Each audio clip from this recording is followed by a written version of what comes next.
ከናሁ ቴሌቪዥን የናሁ ስፖርት የዛሬ ዕለት ረቡዕ ሚያዝያ 7 2018 ዓ.ም የተለያዩ የሀገር ቤትና የባህር ማዶ ስፖርታዊ መረጃዎች ከአሁን ሰዓት ጀምሮ ወደ እናንተ ይደርሳሉ። እስከ መረጃዎቻችን ፍጻሜ ድረስ አብራችሁ እንድትቆዩ እንደወትሮ ሁሉ የምንጋብዛችሁ የመረጃዎቹ አዘጋጅና አቅራቢ ገዛኸኝ ዱላ፣ የካሜራ ባለሙያችን ቢቂላ ተስፋዬ ከኛ ጋር ቆይታ ያደርጋል። አብራችሁኑ ነው። ወደ ቀዳሚው የሀገር ቤት ስፖርታዊ መረጃችን ስናልፍ የኢትዮጵያ ሴት ብሔራዊ ቡድንን የተመለከተውን መረጃ ነው ቀዳሚ የምናደርገው። በቱርኪ አስተናጋጅነት እየተከናወነ በሚገኘው የዩኤፋ ፍሬንድሺፕ ካፕ የውድድር መድረክ ላይ እየተካፈለ የሚገኘው የኢትዮጵያ ከ18 ዓመት በታች ሴት ብሔራዊ ቡድን የምድብ ጨዋታውን እያከናወነ ይገኛል። ሌሊት ላይ በተደረገ ጨዋታ ሶስተኛ የምድብ ጨዋታውን አከናውኖ 1-0 በሆነ ውጤት በኖርዌይ ብሔራዊ ቡድን ተሸንፏል ማለት ነው። ከዚህ ቀደም ታዳጊዎቹ ሉሲዎች ሁለት ተከታታይ የምድብ ጨዋታቸውን ማሸነፋቸውን ተከትለው አስቀድመው ወደ ግማሽ ፍጻሜ ማለፋቸው የሚታወስ ነው። ትላንት እንግዲህ በተደረገ ጨዋታ ወይም ሌሊት ላይ በተደረገ ጨዋታ የኖርዌይ ብሔራዊ ቡድን ከኢትዮጵያ ብሔራዊ ቡድን ጋር ያደረጉትን ጨዋታ 1-0 በሆነ ውጤት በኖርዌይ ብሔራዊ ቡድን አሸናፊነት ፍጻሜውን አግኝቷል። ከዚህ ቀደም የዩራጋይ ሴት ብሔራዊ ቡድን 3-0 በሆነ ውጤት እንደዚሁም ደግሞ ኮስታሪካን ብሔራዊ ቡድን ደግሞ 1-0 በሆነ ውጤት ማሸነፍ ችሏል። የኢትዮጵያ ከ18 ዓመት በታች ሴት ብሔራዊ ቡድን ማለት ነውና እስካሁን ድረስ እንግዲህ 3 ንጹህ ግቦችን እንደዚሁም 6 ነጥብን በመያዝ ወደ ግማሽ ፍጻሜው ምዕራፍ መሸጋገር ችሏል ማለት ነው። በቀጣይ የግማሽ ፍጻሜ ጨዋታውን የሚያከናውን ይሆናል። ብዙ የዓለም ሀገራትን በተሳተፉበት በዚህ የፍሬንድሺፕ ካፕ የውድድር መድረክ ላይ እንግዲህ የኢትዮጵያ ከ18 ዓመት በታች ሴት ብሔራዊ ቡድን ጥሩ ውጤት እያስመዘገበ ይገኛል። አንዳንድ ከእድሜ ጋር በተያያዘ በአጠቃላይ በውድድሩ ሂደት ላይ ቅሬታዎች እየተነሱ ይገኛሉ። በእርግጥ ግን ለኢትዮጵያ ከ18 ዓመት በታች ሴት ብሔራዊ ቡድን በአጠቃላይ ለእግር ኳሳችን ጉዞ ወደፊት እንግዲህ ለዋናው ብሔራዊ ቡድን መጋቢ ስለሚሆኑ እነዚህ ወጣት ተጫዋቾች በውድድር መድረኩ ላይ በመሳተፋቸው በራሱ የኢትዮጵያ እግር ኳስ ፌዴሬሽን መደነቅ አለበት። ከዚህ ቀደምም እንግዲህ እንደ ሁልጊዜው የሴት እግር ኳስ ልማት ላይ መስራት አለበት የሚል ቅሬታዎች ሲቀርቡ ነበረ። እነዚህም ባስተካከለ መልኩ እንግዲህ የውድድር እድሎችን እያገኙ ነው የሚገኙት። ዓለም አቀፍ የውድድር መድረኮችን አጠቃላይ የትራንስፖርቴሽኑን የተለያዩ የጉዞና የተለያዩ ጉዳዮችን እንግዲህ ብዙ ነገሮችን ሊያስከፍሉ እንደሚችል ይታወቃል። ከዚህ ጋር ተያይዞ ግን የኢትዮጵያ እግር ኳስ ፌዴሬሽን ለሴት እግር ኳሰኞች እያደረገ ያለው ነገር አስደሳች ነው ማለት ይቻላል ከወትሮ ጋር ሲነጻጸር ማለት ነውና የ17 ዓመት በታችም እንደዚሁ ለዓለም ዋንጫው ለማለፍ ጥሩ ጉዞ እያደረገ ይገኛል። ባለፈው ወደ ሳውዝ ሱዳን በማቅናት በጁባ ስቴዲየም እንደዚሁ የሳውዝ ሱዳንን ናሽናል ቲም ገጥሞ 1-0 በሆነ ውጤት ማሸነፉ ይታወሳል። ከዛ ባለፈ ደግሞ የፊታችን እሁድ የመልሱን ጨዋታ አበበ ቢቂላ ስቴዲየም ላይ ያደርጋሉ ማለት ነውና በእንዲህ የእድሜ እርከን ብሔራዊ ቡድኖች በዓለም አቀፍና በአህጉር አቀፍ የውድድር መድረክ ላይ ጨዋታ በሚያደርጉበት ሰዓት ላይ የተሻለ ነገር ለማስመዝገብ ያስችላል ተብሎ መገመት ይቻላል እና የኢትዮጵያ እግር ኳስ ፌዴሬሽን እያደረገ ያለው ነገር አስደሳች ነው። ብሔራዊ ቡድኖቹም እያስመዘገቡት ያለው ውጤት በስከዛሬው በጣም ጥሩ ልምድ የሚቀስሙበት እንደሚሆንም ይታመናል ማለት ነው። ቀጣይ እንግዲህ የኢትዮጵያ ከ18 ዓመት በታች ሴት ብሔራዊ ቡድን የግማሽ ፍጻሜ ጨዋታውን የሚያከናውን ነው የሚሆነው። ወደ ሌላኛው የሀገር ቤት ስፖርታዊ መረጃችን ስናልፍ ደግሞ የሲቢ ኢትዮጵያ ፕሪሚየር ሊግ የ2018 ዓ.ም የውድድር ዘመን የ27ኛ ሳምንት መርሃ ግብር ጨዋታዎች እንግዲህ ከትላንት ጀምሮ በመከናወን ላይ ነው የሚገኙት። ትላንትም ቀጥለው የተደረጉ ጨዋታዎች አሉ፣ ዛሬም የሚደረጉ ጨዋታዎች አሉ። ትላንት አስቀድሞ በተደረገ የምሳ ሰዓት ጨዋታ ኢትዮ ኤሌክትሪክን ከአዳማ ከተማ ጋር ያገናኘው ጨዋታ በኢትዮ ኤሌክትሪክ 1-0 አሸናፊነት ፍጻሜውን አግኝቷል። በዚህ እንቅስቃሴ የኢትዮ ኤሌክትሪክን የአሸናፊነት ግብ ያሬድ አማን 43ኛው ደቂቃ ላይ ወደ ረፍት ከማምራታቸው አስቀድሞ ጎል ማስቆጠር ችሏል። ጨዋታውም ተጨማሪ ጎል ሳያስመለክት እንደዚሁ 1-0 በሆነ ውጤት በኢትዮ ኤሌክትሪክ አሸናፊነት ተጠናቋል። ኢትዮ ኤሌክትሪክ በውድድር ዓመቱ የሰበሰባቸውንም ነጥቦች እንደዚሁ ከፍ ማድረግ ችሏል፣ ወደ 41 ማለት ነው። ሌሎች ጨዋታዎች ተደርጓል። እንደዚሁ በዚሁ መዲናችን አዲስ አበባ አበበ ቢቂላ ስቴዲየም ማለት ነው። ኢትዮጵያ ቡና እግር ኳስ ክለብ ከሀዲያ ሆሳዕና ጋር ያደረጉት ጨዋታ 2-2 በሆነ ውጤት ተጠናቋል። አስቀድሞ ቡናማዎቹ እንደዚሁ ሁለተኛ 28ኛው ደቂቃ ላይ በዘላለም አባተ ጎል ማስቆጠር ችለው ነበረ። ከዛ በኋላ ደግሞ እንደዚሁ ኢዮብ አለማየሁ ለሀዲያ ሆሳዕና ያቻነት ግብ ከመረብ ማሳረፍ ችለዋል። ጨዋታው በአንዳቻ ውጤት ከቀጠለ በኋላ ወደ ረፍት ከማምራታቸው አስቀድሞ 43ኛው ደቂቃ ላይ ደግሞ እንደዚሁ ራምኬል ጀምስ ቡናማዎቹን ዳግም ወደ መሪነት ያመጣች ግብ ከመረብ አሳርፏል። ብሩክ በየነ 88ኛው ደቂቃ ላይ ወይም መደበኛው የጨዋታ ክፍለ ጊዜ ሊጠናቀቅ 2 ደቂቃዎች ሲቀሩ 88ኛው ደቂቃ ላይ ተጨማሪ ለሀዲያ ሆሳዕና ወይም ለነብሮቹ ጎል አስቆጥሮ ጨዋታው 2-2 በሆነ ውጤት ተጠናቋል ማለት ነውና ሀዲያ ሆሳዕናና ኢትዮጵያ ቡና ነጥብ ተጋርተው ወጥቷል። በዚህ እንቅስቃሴ ላይ ኢትዮጵያ ቡና ይህን ጨዋታ በአሸናፊነት ቢያጠናቅቅ የበለጠ ወደ መሪዎቹ ክለቦች ተርታ መሰለፍ የሚችልበትን መስተካከል የሚችልበትን እድል ይችል ነበረ። ነገር ግን ትላንት በነበረው እንቅስቃሴ ባቻ ውጤት ጨዋታውን አጠናቋል ማለት ነው። የሰሜን ኢትዮጵያ ተወካዩ ክለብ ፋሲል ከተማ ከወላይታ ዲቻ ጋር ያደረጉት ጨዋታ እንደዚሁ በአጼዎቹ 1-0 አሸናፊነት ፍጻሜውን አግኝቷል። 20ኛው ደቂቃ ላይ ታምራት ኢያሱ አጼዎቹን አሸናፊ ያደረገች ግብ ከመረብ ማሳረፍ ችሏል። ፋሲል ከተማ ያለፉትን ጊዜያቶች በጣም ሲቸገር ነበር። አሁን ደግሞ በጥሩ ቁመና ላይ እየተመለከትነው እንገኛለን። ባለፈው ምኞት ደበበ ባስቆጠረው ጎል እንደዚሁ 1-0 በሆነ ውጤት ማሸነፉ የሚታወስ ነው። ተከታታይ ድሉ ሆኖ ተመዝግቧል። በውድድር ዓመቱ የሰበሰበውንም ነጥብ እንደዚሁ ወደ 42 ከፍ ማድረግ ችሏል። ይሄ ደግሞ ሶስተኛ ደረጃ ላይ በደረጃ ሰንጠረዡ እንዲቀመጥ እንደዚሁ አስችሎታል ማለት ነው።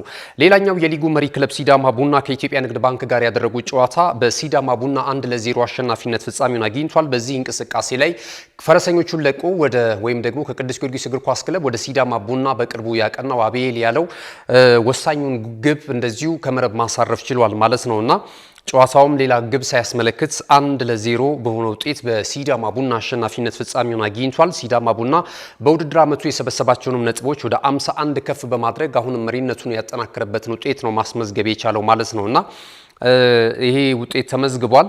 ዛሬ የሚደረጉ የሲቢ ኢትዮጵያ ፕሪሚየር ሊግ የ28ኛ ሳምንት መርሃ ግብር የመጨረሻ ወይም የመርሃ ግብሩ ማሳረጊያ ጨዋታዎች በሐዋሳ ዩኒቨርሲቲ ስቴዲየም እንደዚሁም በአበበ ቢቂላ ስቴዲየም የሚከናወኑ ነው የሚሆነው።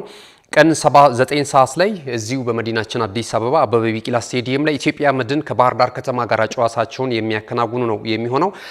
በ26ኛው ሳምንት ባህር ዳር ከተማ አዳማ ከተማን ማሸነፉ የሚታወስ ነውና የጣና ሞገዶቹ ተከታታይ ድላቸውን ለማስመዝገብ በዚህ ጨዋታ ላይ ወደ ሜዳ ይገባሉ ተብሎ ይጠበቃል። ኢትዮጵያ መድንም ይህን ጨዋታ ለማሸነፍ የሚያስችል ቁመና ላይ እንደሚገኝ እንግዲህ አሰልጣኝ ገብረ መድን ኃይሌ እየገለጹ ነው የሚገኙት። ጨዋታው 9 ሰዓት ሲል የሚጀምር ይሆናል።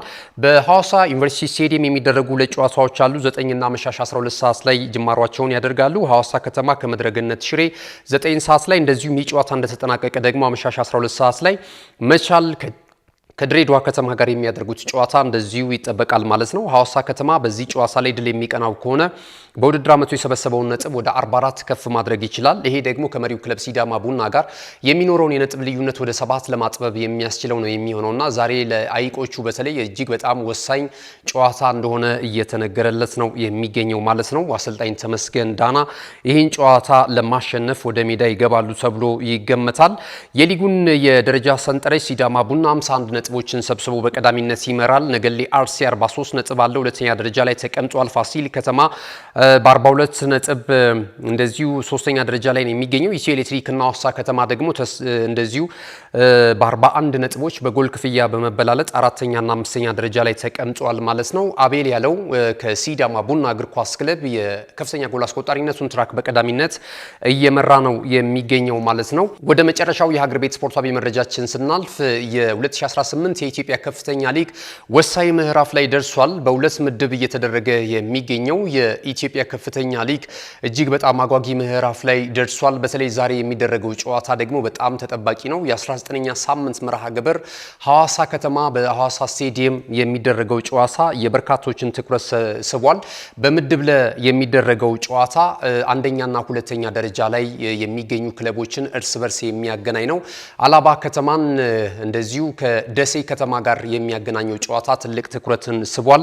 አሰልጣኝ በሽር አብደላን ከአሰልጣኝ ዘላለም ሽፈራው ሞሪኒዮ ጋር የሚያፋጥጠው ይህ ተጠባቂ ጨዋታ በ2019 በመጪው አዲሱ የውድድር ዘመን ወደ ኢትዮጵያ ፕሪሚየር ሊግ የትኛው ተጨማሪ ክለብ ያድጋል የሚለውን ነገር መልስ የያዘ ጨዋታ ነው።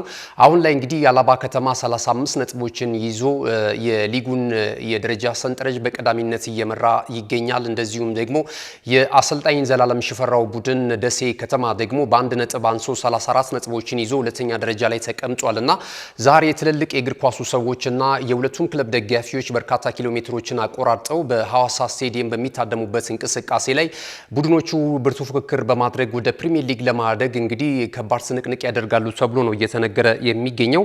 እንግዲህ የበሽር የሁለቱን አሰልጣኞች ንጽጽር ከተመለከትን በሽር አብደላ በዚህ ዓመት በአላባ 18 ጨዋታዎችን አድርጓል። በዚህ በከፍተኛ ሊጉ 10 ጨዋታዎችን በድል መወጣት ችሏል። እንደዚሁ አምስቶቹን ጨዋታ ደግሞ ባቻ ውጤት ነው ማጠናቀቅ የቻለው። 3 ጨዋታዎችን ብቻ ነው የተሸነፈው። ሞሪኒዮ በሚል ቅጽል ስም የሚታወቀው ዘላለም ሽፈራው ደግሞ 18 ጨዋታ እንደዚሁ በተመሳሳይ አከናውኗል።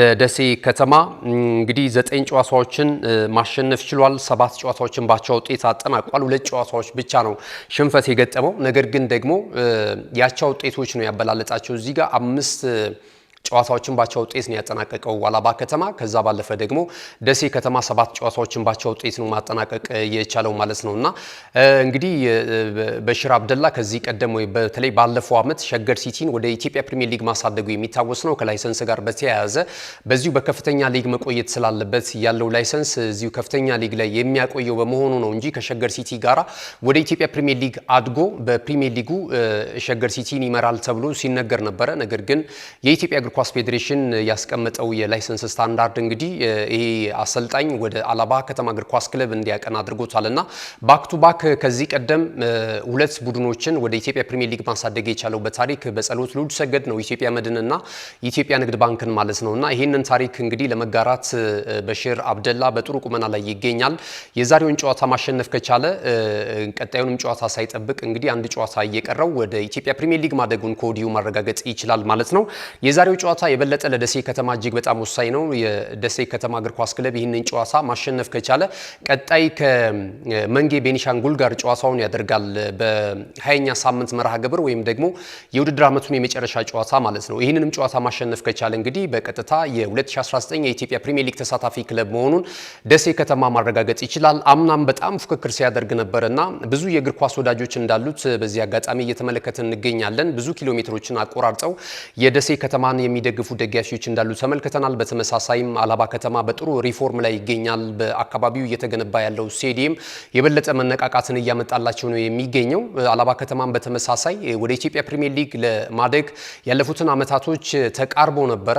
ነገር ግን በአንዳንድ እንግዲህ አፈጻጸም ላይ ጉድለት በማሳየቱ ወደ ኢትዮጵያ ፕሪሚየር ሊግ ሳይመጣ ቀርቷልና ህዝባዊ መሰረት ካላቸው የሀገራችን በከፍተኛ ሊግ ከሚወዳደሩ ቡድኖች መካከል እነዚህ 2 ቡድኖች በከፍተኛ ሁኔታ ማንሳት ይቻላል። በተለይ አሁን ላይ ደግሞ በሁለቱም ክለብ ደጋፊዎች ላይ ያለው መነቃቃት በጣም እየተደነቀ ይገኛልና በዛሬው እንቅስቃሴ ላይም እንግዲህ በሐዋሳ ሎጊ ስቴዲየም በሚደረገው ጨዋታ ላይ ብዙ የእግር ኳሱ ተመልካቾች ገብተው እነዚህን 2 ቡድኖች እንደሚያበረታቱ ይጠበቃል።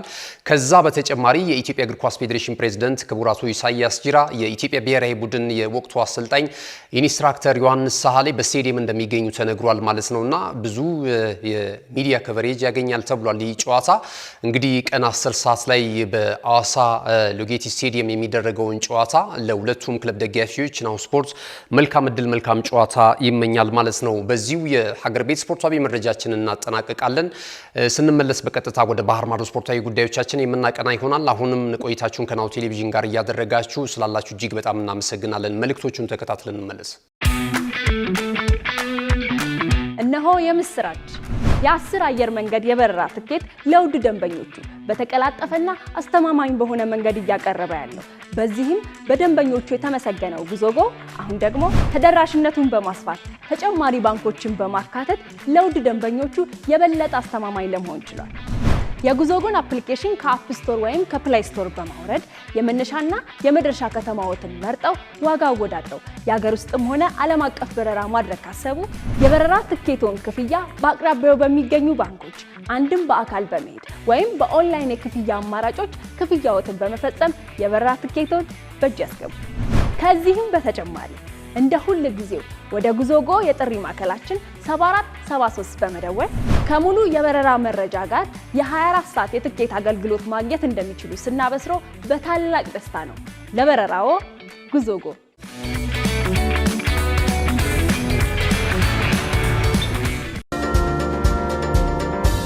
ተመልሰናል። ክቡራትና ክቡራን ተመልካቾቻችን ይህ ናሁ ቴሌቪዥን ነው። ናሁ ስፖርትን የዕለተ ረቡዕ አጫጭር ስፖርታዊ መረጃዎችን በመከታተል ላይ ትገኛላችሁ። ቀደም ሲል የሀገር ቤት ስፖርታዊ መረጃዎችን ወደ እናንተ አድርሰናል። ከዚህ ሰዓት ጀምረን ደግሞ ከባህር ማዶ ያገኘናቸውን ስፖርታዊ መረጃዎች ወደ እናንተ እያደረስን ቆይታ እናደርጋለን። የአውሮፓ ቻምፒየንስ ሊግ የውድድር መድረክ ቀዳሚው መረጃችን ነው የሚሆነው።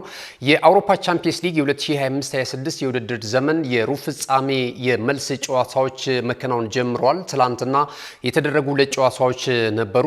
እንግዲህ አስቀድመን የእንግሊዙ ክለብ ሊቨርፑል በሜዳው አንፊልድ ሮድ እንደዚሁ የወቅቱን የአውሮፓ ቻምፒየንስ ሊግ የውድድር መድረክ የዋንጫ ባለክብርን ፒኤስጂን የጋበዘበትን ጨዋታ ማንሳት እንችላለን። ይህ ጨዋታ እንግዲህ በመጀመሪያው ዙር በፓርክ ደ ፕሬንስ ተከናውኖ በፒኤስጂ 2-0 አሸናፊነት መጠናቀቁ የሚታወስ ነው። ትላንት እንግዲህ የመልሱን ጨዋታ ለመቀልበስ ከፍተኛ ዝግጅት ማድረጋቸውን ሲገልጹ የነበሩት ቀዮቹ በሜዳቸውም በተመሳሳይ 2-0 በሆነ ውጤት ተሸንፈው በድምር ውጤት 4-0 ተሸንፈው እንግዲህ ከውድድር መድረኩ ተሰናብቷል ማለት ነው። ባለፈው እንደምናስታውሰው በጥሎ ማለፍ 16 ተገናኝቶ እነዚህ ሁለት ቡድኖች በፒኤስጂ በመለያ ምት አሸናፊነት መጠናቀቁ የሚታወስ ነው። ከውድድር መድረኩም ሊቨርፑል መሰናበቱ የሚታወስ ነውና በተከታታይ ዓመት ከውድድር መድረኩ ለመጀመሪያ ጊዜ ፒኤስጂ ሊቨርፑልን አሸንፎ አሰናብቶታል ማለት ነውና ትላንት እንግዲህ በአንጻራዊነት ከተመለከትነው የአሰልጣኝ አርነ ስሎት ቡድን ሊቨርፑል የተሻለ እንቅስቃሴ ማድረግ ይችላል። በጨዋታው ሂደት ላይ እንግዲህ የተለያዩ ሁነቶች ነበሩ። ከዚህ ቀደም ደጋፊዎችን በተለይ የተሰዉ ደጋፊዎችን እንደዚሁ የዘከሩበት ምሽት እንደነበረ ተመልክተናል። ከጨዋታውም አስቀድሞ በስቴዲየም ዙሪያ ባሉ በተለይ የዲያጎ ጆታን እንደዚሁ የዘከሩበትንና የአበባ ጉንጉን ያበረከቱበትን ሁኔታ ተመልክተናል ማለት ነው። የፒኤስጂ አጠቃላይ ተጫዋቾች እና እንደዚሁም የኮቺንግ ስታፍ አባላት የክለቡን ፕሬዝዳንትን ጨምሮ ማለት ነውና ይሄ በጎ ተግባራቸውን ተመልክተናል። ትላንት በነበረው እንቅስቃሴ በተለይ በሊቨርፑል ደጋፊያን ዘንድ በጣም ሲወደሱ ነበር የፒኤስጂ አመራሮችና ተጫዋቾች እንደዚሁም የአሰልጣኝ ስታፍ አባላትን ጨምሮ ማለት ነውና ትላንት በነበረው እንቅስቃሴ ላይ ጨዋታው ያን ያህል ውጥረት የነበረው ነበር ለማለት አይቻልም። ሜዳ ላይ በነበረው እንቅስቃሴ ማለት ነው። ከሜዳው ውጪ ደጋፊዎች ጥሩ ዝግጅት አድርገዋል። ቡድናቸውን ለማበረታታትና ውጤቱን ለመቀልበስ የሚያስችላቸውን በደጋፊ የሚጠበቀውን ወኔ ለማስታጠቅ ጥረት አድርገው ነበር። ነገር ግን ሜዳ ላይ የተመዘገበው ውጤት እንደተመለከትነው እንግዲህ ኦስማን ዴምቤሌ 72ኛውና እንደዚሁም 90ኛው ደቂቃ ላይ ባስቆጠራቸው ሁለት ግቦች 2-0 በሆነ ውጤት ፒኤስጂዎች ይህን ጨዋታ ማሸነፍ ችለዋል። በድምር ውጤት ቀለል አድርገው 4-0 በሆነ ውጤት በማሸነፍ እንግዲህ ወደ ግማሽ ፍጻሜው ማለፋቸውን አረጋግጧል። የአሰልጣኝ ሉዊስ ኤንሪኬ ቡድን ማለት ነው። በጨዋታው እንቅስቃሴ ሊቨርፑል የተሻለ ነበር ማለት ይቻላል። በሁሉም ቁጥራዊ መረጃዎች ከተመለከትን የተሻለ ቁጥር ማስመዝገብ ችሏል።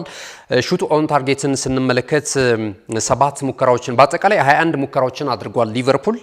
እንደዚሁ አሸናፊው ክለብ ፒኤስጂ 11 ሙከራዎችን ነው በተቃራኒው ማድረግ የቻለው። የኦን ታርጌት ወይም ኢላማቸውን የጠበቁ ወደ ጎል የተመቱ ኳሶችን ስንመለከት 7 ሙከራዎችን ማድረግ የቻለው ሊቨርፑል ነው።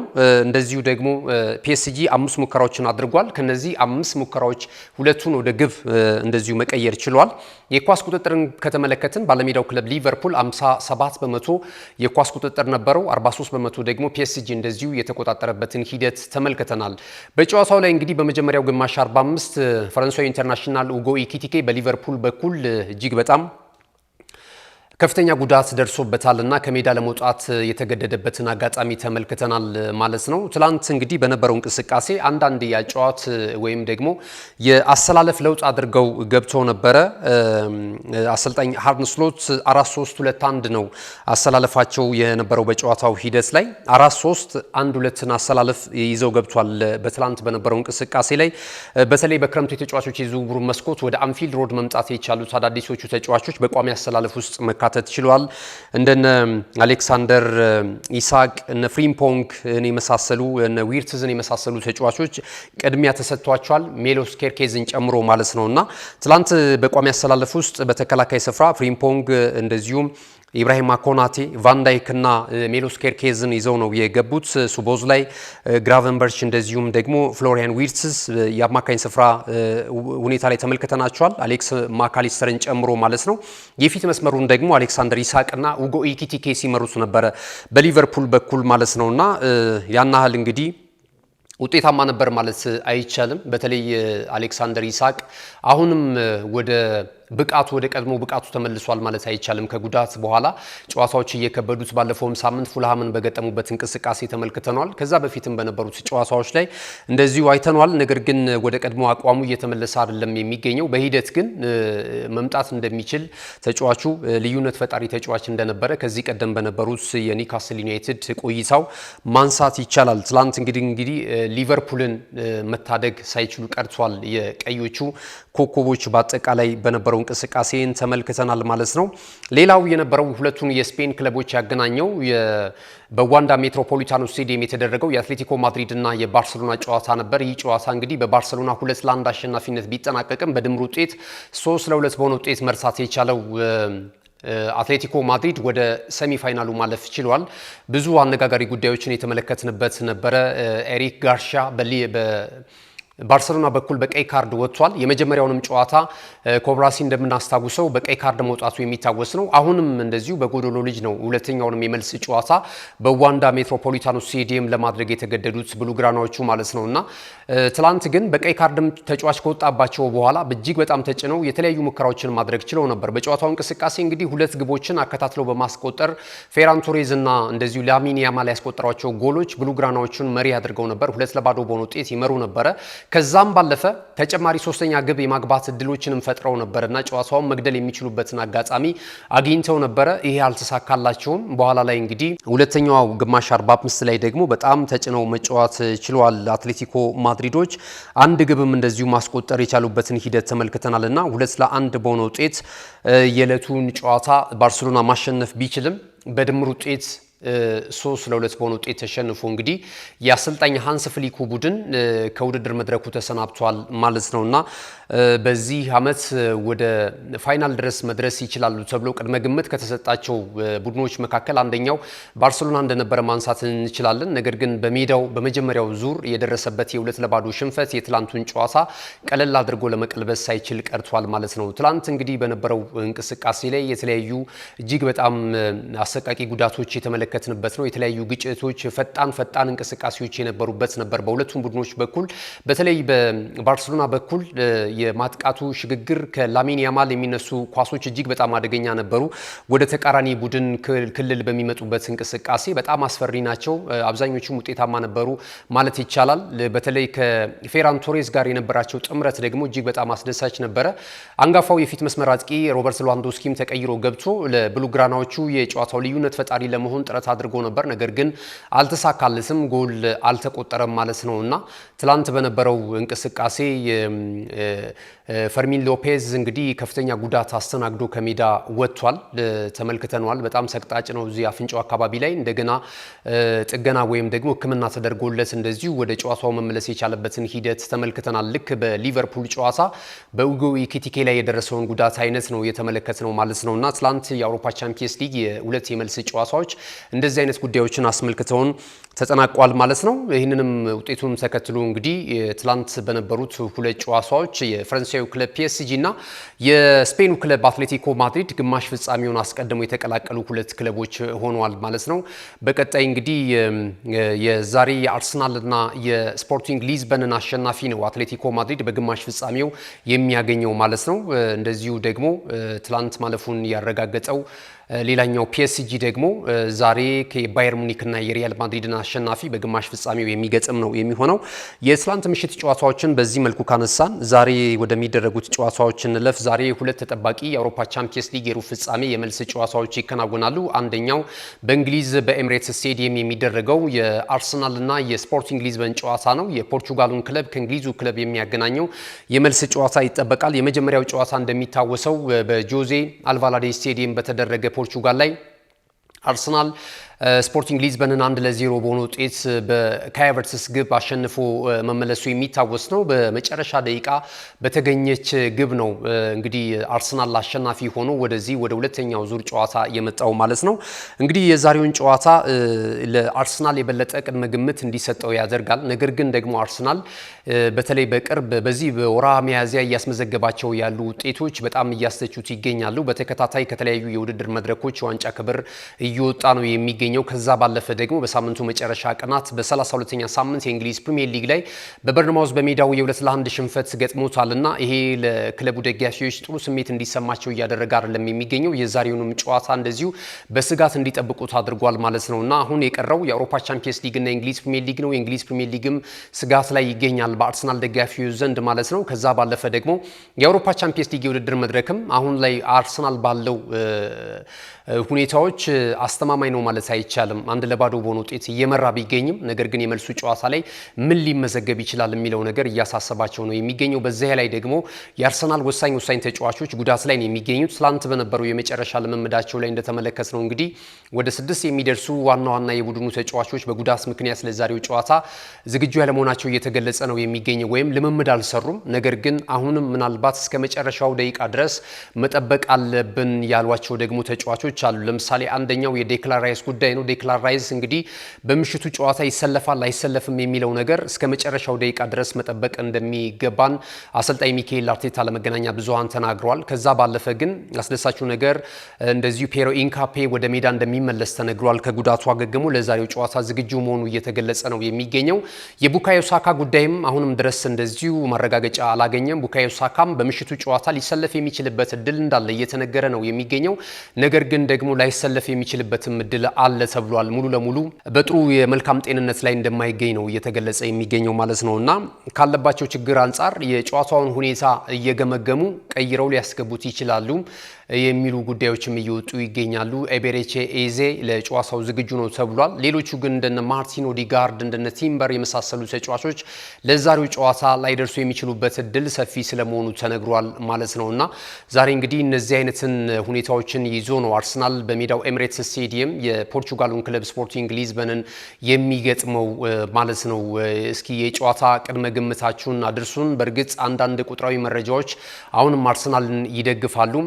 ያለፉት 8 ጨዋታዎች ከፖርቹጋል ክለቦች ጋር ባደረገው እንቅስቃሴ አርሰናል ሽንፈት አላስተናገደም በመጨረሻ 8 ጨዋታዎቹ ማለት ነው። ይሄ ምናልባት ለመድፈኞቹ ትልቅ መነሳሳትን ሊፈጥርላቸው ይችላል። ከዛ ባለፈ ግን ሰሞነኛ ውጤታቸው ብዙ ቀውስን እያስከተለባቸው ነው የሚገኙት። ብዙ እንግዲህ ድምጾች እየሰማን እንገኛለን። በተለይ ከጨዋታ አንጻር አሰልጣኝ ሚካኤል አርቴታ ላይም ቅሬታ እየቀረበበት ይገኛል። የሚከተለው ጨዋታ ወደ አሸናፊነት የሚያመጣው አይደለም፣ ፍራቻ አዘል ነው፣ ቡድኑ አፈግፍጎ እንዲጫወት ኳስን ወደ ኋላ እየመለሰ እንዲጫወት ተጫዋቾችን እያስገደደ ነው የሚገኘው የሚሉ ቅሬታዎች እየቀረቡበት ይገኛሉ በክለቡ ደጋፊዎች ዘንድ ማለት ነውና እነዚህ ነገሮች አቻችሎ ዛሬ በመልሱ ጨዋታ ከስፖርቲንግ ሊዝበን ጋራ ምን ሊያስመዘግብ ይችላል ምሽት 4 ሰዓት ላይ የምንጠብቀው ነው የሚሆነው።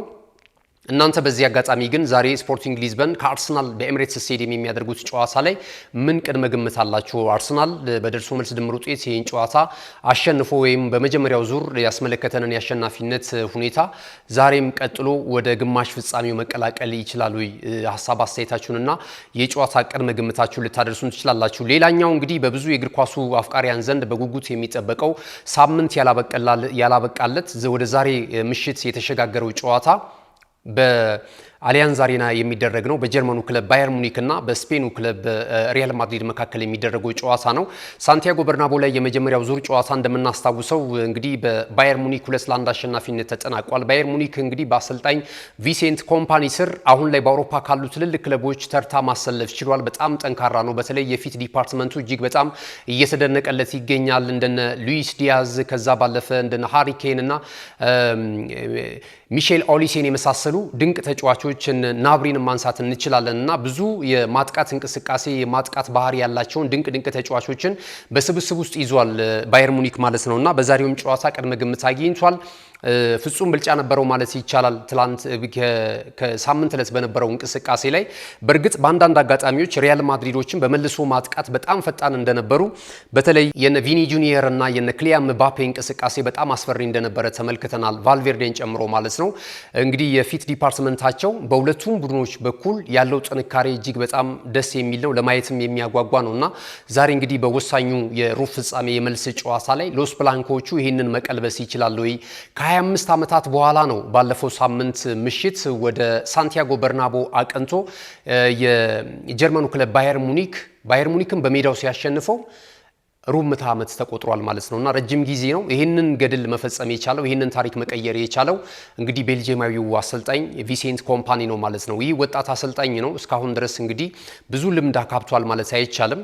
ትልቁ ገድሉ ወይም ታሪኩ ተብሎ የተጻፈለት በርንሌን ወደ እንግሊዝ ፕሪሚየር ሊግ ያሳደገበት ነው። ግን በፕሪሚየር ሊግም ቆይታ ማድረግ አልቻለም። በዛው ባደገበት ዓመት ደግሞ ከፕሪሚየር ሊጉ መሰናበቱን እናስታውሳለን። በእንዲህ አይነት አቋም ላይ ሆኖ ነበረ እንግዲህ ባየር ሙኒኮች ብዙ አሰልጣኞችን ካወዳደሩ በኋላ ይህንን ወጣት አሰልጣኝ ወደ ጀርመን ማምጣትና የባየር ሙኒክ ዋና አለቃ አድርገው መሾም የቻሉት ማለት ነው። ባለፈው ዓመት የቡንደስሊጋውን የዋንጫ ክብር ማሳካት የቻለበትን አጋጣሚ ማስታወስ ይቻላል። አሁን ደግሞ እንደዚሁ የአውሮፓ ቻምፒየንስ ሊግ የውድድር መድረክን ለማንሳት የሚያስችለው በጣም ጥሩ ቁመና ያለውን ቡድን መገንባት ችሏልና በዚህ ዓመት በአውሮፓ ቻምፒየንስ ሊግ የውድድር መድረክ በአርሰናል ነው አስከፊ ሽንፈት የደረሰበት ባየር ሙኒክና በሪያል ማድሪድ ዛሬ ይህንን ውጤት መቀልበስ ይችላሉ።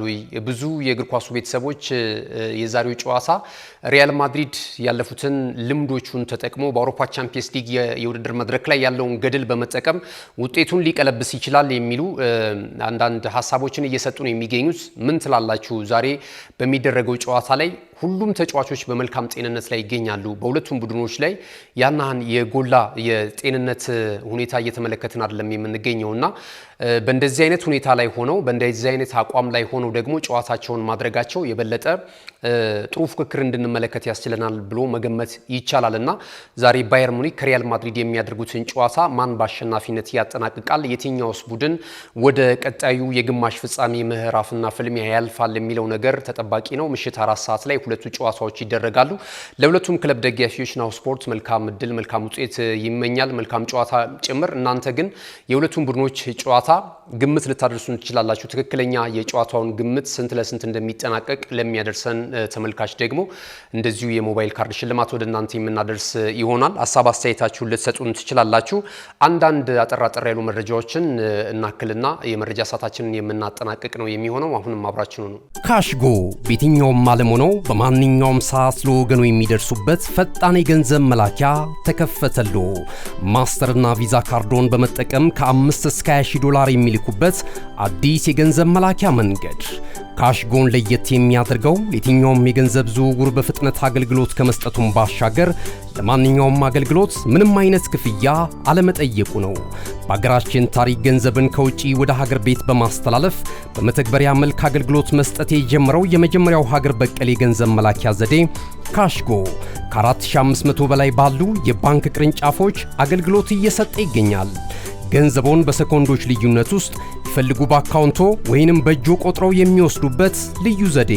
በቅርቡ ሁሉንም ኢትዮጵያዊ ባለቤት ለማድረግ ጉዞ የጀመረው ካሽጎ ዛሬውኑ መተግበሪያውን በስልኮ ላይ በመጫን የአገልግሎቱ ተጠቃሚ ሆኑ። ፍጥነት መለያችን፣ ኢትዮጵያን መክፈቻችን፣ ካሽጎ ነው መላኪያችን። ካሽጎ የአዲሱ ትውልድ ብራንድ።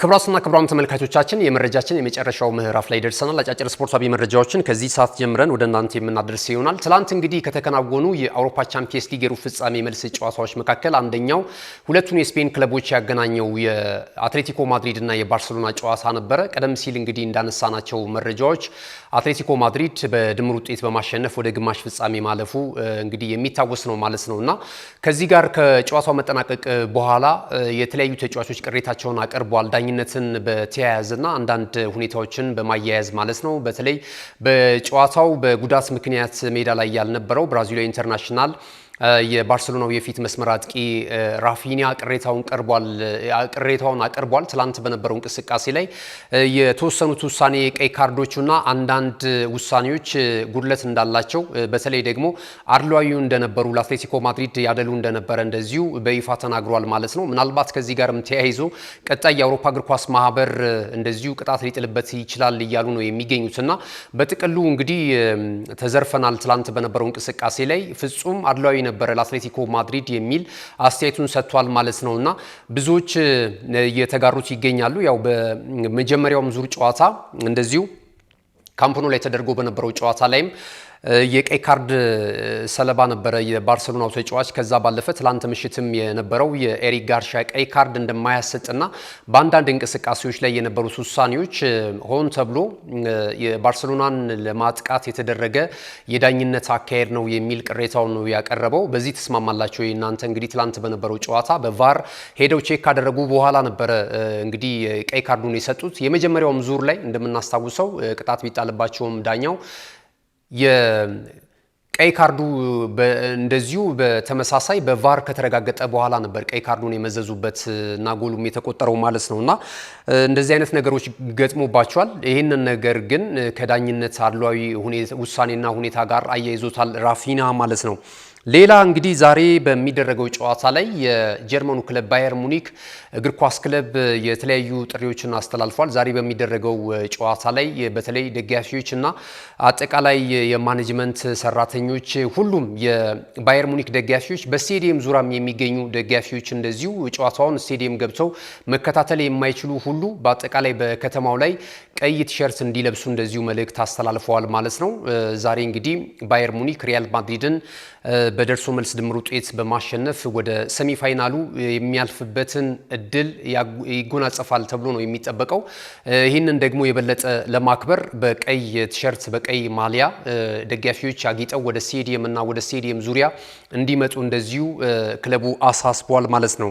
ወደ ሌላኛው መረጃ ስናልፍ የማንቸስተር ዩናይትድን መረጃ ነው የምናገኘው። ማንቸስተር ዩናይትድ አዲሱ ወይም ደግሞ ቀጣዩ አዲሱ አሰልጣኝ ማን ሊሆን ይችላል የሚለው ነገር እንግዲህ ብዙዎችን እያነጋገረ ይገኛል። በተለይ ደግሞ የክለቡን ደጋፊዎች ስለዚህ ጉዳይ እንዲያስቡ ከወዲሁ እያደረጋቸው ነው የሚገኘው። አሁናዊው እንግዲህ ጊዜያዊው የማንቸስተር ዩናይትድ አሰልጣኝ እንደዚሁ ማይክል ካሪክ ነው። ማይክል ካሪክ ከቀናት በፊት በነበረ የ32ኛ ሳምንት መርሃ ግብር ላይ በኦልትራፎርድ የመጀመሪያ ሽንፈቱን እንዳስተናገደ ይታወሳል። በኦልትራፎርድ ነው በሽንፈት ረገድ ከተመለከት ነው ሁለተኛው ሆኖ ነው ለማለት እንችላለን እንግዲህ በነበሩት አጠቃላይ ጨዋታዎች ማለት ነውና አሁን ላይ እንግዲህ አዲስ አሰልጣኝ እንዲመጣላቸው የሚፈልጉ የክለቡ ደጋፊዎች አሉ በከፊል። ከዛ ባለፈ ደግሞ ማይክል ካሪክ ደግሞ በዋና አሰልጣኝ ሆኖ ደግሞ ማንቸስተር ዩናይትድንም በቀጣይ የውድድር ዓመት እንዲመራም የሚፈልጉ አሉና ይህንን እንዴት አስታርቆ መሄድ ይቻላል የሚለው ነገር የሚጠበቅ ነው።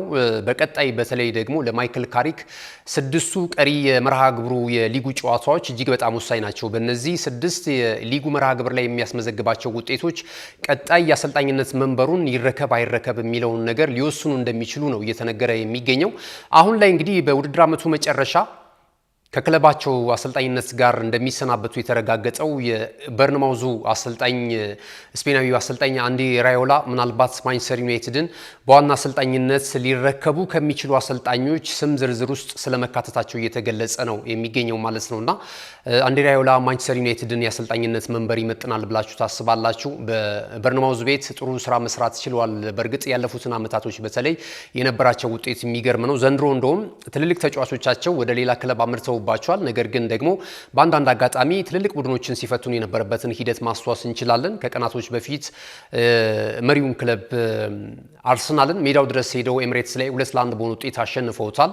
ዘንድሮ ያን ያህል ውጤታማ ናቸው ባይባልም ነገር ግን ሚድ ቴብል ላይ ከሚገኙ ክለቦች ተርታ ተሰልፈዋልና አንዲ ራዮላ በአነስተኛ በጀት ብዙም ስመጥር ባልሆኑ ተጫዋቾች ጥሩ ውጤት እያስመዘገቡ የሚገኙ ናቸው። ነገር ግን ታላቁ ማንቸስተር ዩናይትድን በቀጣይ በዋና አሰልጣኝነት ለመምራት የሚያስችል ብቃትና አቅም አላቸው ወይ የሚለው ነገር አሁንም አጠያያቂ ሆኖ የክለቡን ደጋፊዎች ለሁለት ከፍሎ እየተመለከት ነው እንገኛለን። የእናንተን ሀሳብ የቀጣዩ የማንቸስተር ዩናይትድ ዋና አሰልጣኝ ማን መሆን አለበት? ማይክል ካሪክ መቀጠል አለበት ወይስ ደግሞ አንዲ ራዮላ መምጣት አለባቸው ወይስ ሌሎች አሰልጣኞች መምጣት አለባቸው የሚለው ጉዳይ ላይ በተለይ የዩናይትድ ደጋፊዎች ሀሳብ አስተያየታችሁን ልትሰጡን ትችላላችሁ። ወደ መጨረሻው መረጃችን ስናልፍ እንግዲህ የአርሰናል መረጃ ነው የምንመለከተው። አርሰናል ትልልቅ ቡድኖች ናቸው በቀጣይ የሚጠብቁት። በተለይ የዛሬውን ጨዋታ ከስፖርቲንግ ሊዝበን ጋር በአውሮፓ ቻምፒየንስ ሊግ የመልስ ጨዋታ ካደረገ በኋላ ቀጣይ እንግዲህ ከቀናቶች በኋላ ደግሞ የፊታችን እሁድ የ33ኛ ሳምንት የእንግሊዝ ፕሪሚየር ሊግ ወሳኝ ጨዋታውን ለማድረግ ከሜዳ ውጪ በማቅናት ኢታድ ስቴዲየም ላይ ተከታዩን ማንቸስተር ሲቲን ይገጥማልና በዚህ ጨዋታ ላይ ብቻ ትኩረት ማድረግ እንዳለባቸው የቀድሞ የሰሜን ለንደኑ ክለብ አርሰናል የፊት መስመር አጥቂ በአርሰናል ደጋፊዎች ለአፍታም ቢሆን የማይዘነጋው ፈረንሳዊ ኢንተርናሽናል ቴሪ ዳንኤል ሆንሪ ተናግሯል ማለት ነው። እንደ ሄንሪ አስተያየት ከሆነ ከዛሬ ምሽቱም ጨዋታ ባለፈ የበለጠ የአርሰናል ደጋፊዎች አብዝተው እየናፈቁት የሚገኘው የእንግሊዝ ፕሪሚየር ሊግን የዋንጫ ክብር ነው። ስለዚህ የዛሬውን ጨዋታ ላይ ትኩረት ማድረግ የለባቸውም። እንደውም ለማንቸስተር ሲቲ ጨዋታ ነው በስነ ልቦናውም በውጤቱ መዘጋጀት ያለባቸው የሚል ሐሳብ እየገለጸ ነው የሚገኘው። ከዚህ ቀደምም እንግዲህ ቴሪ ሄነሪ የተለየ ሐሳብ ነበር ሲያራምድ የነበረው።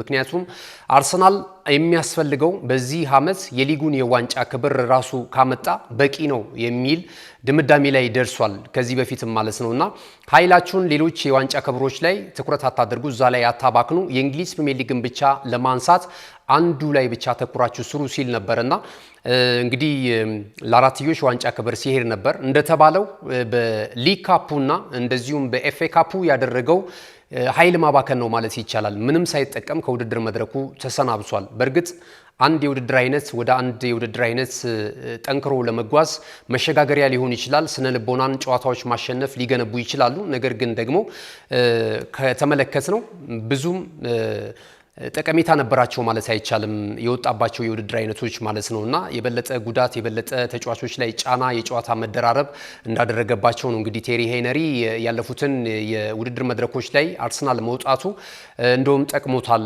አሁንም አውሮፓ ቻምፒየንስ ሊግ የውድድር መድረክ ላይ ብቻ ሳይሆን ትኩረት ማድረግ ያለባቸው በዋናነት ነው ያለው በዋናነት የፕሪሚየር ሊጉ የዋንጫ ክብር ላይ ነው። ከ22 ዓመታት በኋላ የሊጉን የዋንጫ ክብር አርሰናል ማምጣት ከቻለ በቀጣይ የውድድር ዓመታቶች ትልልቅ የዋንጫ ክብሮችን ቻምፒየንስ ሊግን ጨምሮ ማምጣት ይችላል። ይሄንን ስለ ልቦና ማፍረስ የሚችለው የሊጉን የዋንጫ ክብር ማምጣት ሲችል ብቻ ነው እንጂ በየፍጻሜው እየደረሰ ሁለተኛ ደረጃን ይዞ ማጠናቀቅ አሊያም ደግሞ በአውሮፓ ቻምፒየንስ ሊግ ወደ ግማሽ ፍጻሜ ወይም ደግሞ ፋይናሊስት መሆን አይደለም የሚል ሐሳብ አለውና እዚህ ላይ የእናንተን አስተያየት ልታክሉልን ትችላላችሁ። ሄነሪ እያለ የሚገኘው የአውሮፓ ቻምፒየንስ ሊግ የውድድር መድረክ ይልቅ ትኩረት ማድረግ ያለበት ቡድኑ የእንግሊዝ ፕሪሚየር ሊግ ላይ ነው። እዛ ላይ ትልቅ እድል አለው። ይሄ የዋንጫ ክብር ከመጣ ደግሞ በሚቀጥሉት የውድድር ዓመታቶች ለአርሰናል ደጋፊዎችና ለአርሰናል ተጫዋቾች የበለጠ ብሩህ ይሆናል።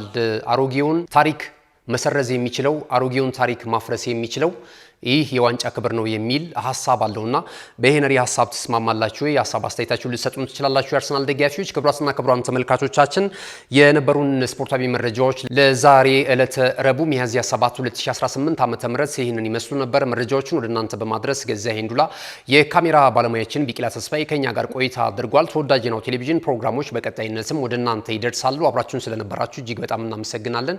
መልካም ጊዜ ይሁንላችሁ።